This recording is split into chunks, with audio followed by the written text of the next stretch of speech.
Hi, so I'm going to work out 2005 number 2 on the release exam from that year. But what I'm looking at here is it's giving me a situation, and we're talking about meat production per capita. First of all, if you don't remember what per capita means, that means per person. Always just remember people wear caps, so per cap. Well, you only have one head, so per person. That's kind of cheeseball.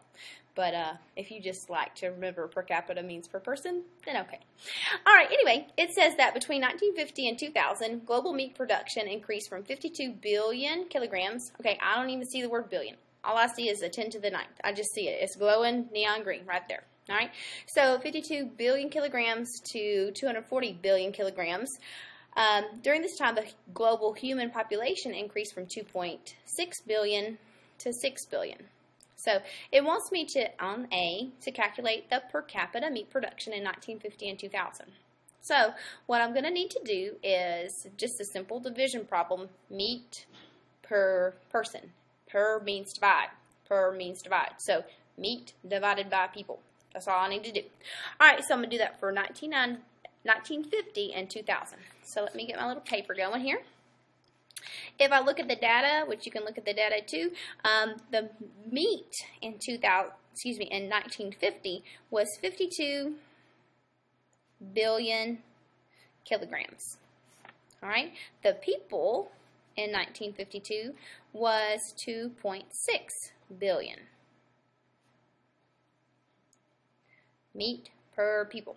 All right, so all I'm going to need to do now is I'm going to subtract my exponents and get 10 to the 0.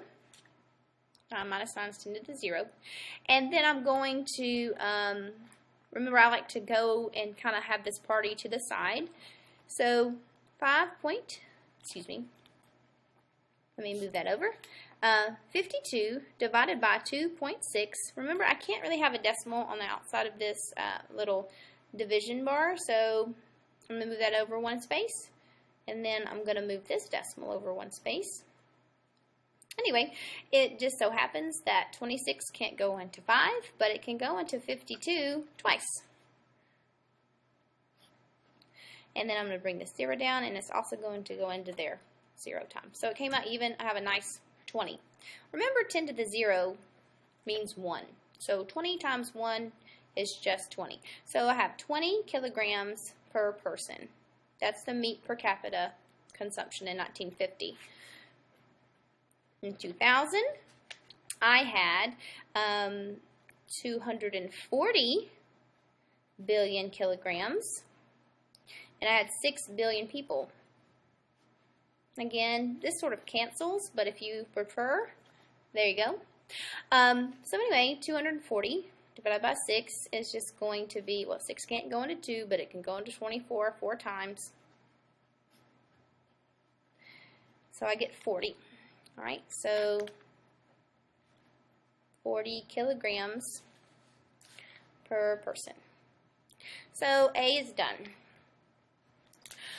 On B, it says to use the values from Part A to calculate the change in global per capita meat production during this 50-year period as a percentage of the 1950 value. So first I have to find change.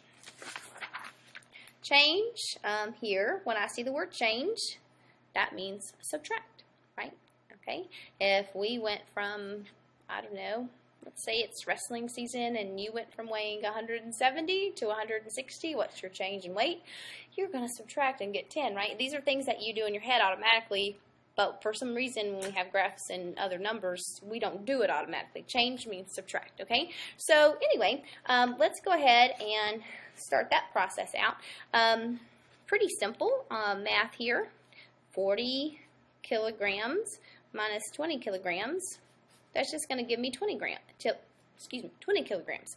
Now, as a percentage of the 1950 value, well, the 1950 value is just 20 kilograms. So 20 kilograms divided by 20 kilograms. Part divided by whole is percent.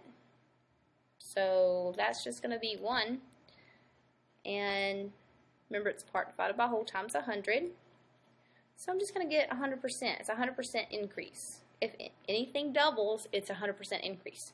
Please remember that. I also spoke about that when I worked out 2009 number 4 for you guys. So that's it on the math part of this. The rest is just content, and you'll be able to find that on the rubric at the College Board website.